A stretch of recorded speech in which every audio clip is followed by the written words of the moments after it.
stof van osse was spore onder son wat genadeloos brand. Het my oupa sal drome gedra met 'n Bybel en 'n stuk gebrande land. Hulle het nie gevlug vir die donker, nie gebuig voor 'n koning se kroon.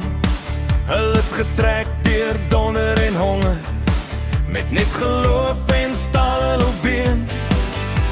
Deur berge en bloed en gebede, deur trane wat niemand ooit sien, het hulle volk se naam geskryf op hierdie rooi Afrika grond se grein. Ek dra 'n Afrikaner hart, hy klop soos donder in my bors. Van die groot trek tot vandag staan ek vas, al raak die pad ook nors. Ons het geval, maar ons staan weer op. Ons is gemaak van vuur en sand. Jy kan my breek, maar nie my trots, nie my taal, nie my land.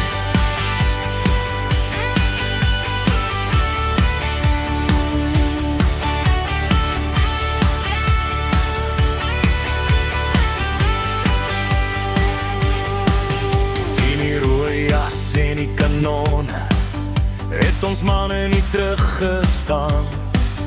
By die veld van bittere oorlog het die bloed soos reën geval oor die graan. Nie vir goud of vir glorie, maar vir huis en vir familie, vir die reg om vry te praat en te sê, hierdie grond is myne, jy sien. Die rook en gebrande plase, deur konsentrasiekamp se pyn, het ons vroue hul kinders vasgehou en gesê, ons sal nie verdwyn. Ek dra 'n Afrikaner hart, hy klop soos donder in my bors. Van die groot trek tot vandag staan ek vas, al raak die pad ook nors. Ons het geval, maar ons staan weer op. Ons is gemaak van vuur en sand. Jy kan my breek, maar nie my trots, nie my taal, nie my land. Ons is nie perfek nie, ons maak foute.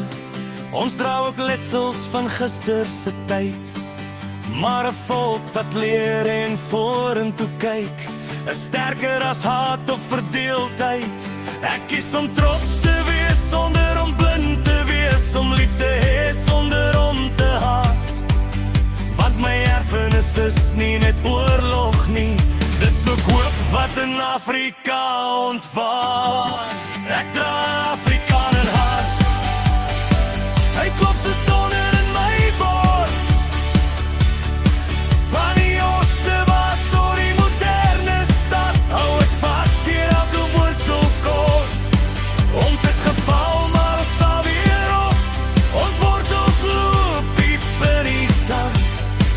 Ek is nie skaam vir waar ek kom, ek bou vandag aan môre se land.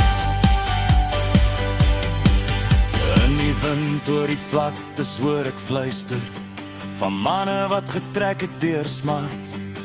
Hulle stem sê sag maar seker, onthou wie jy is in jou Afrikaner hart.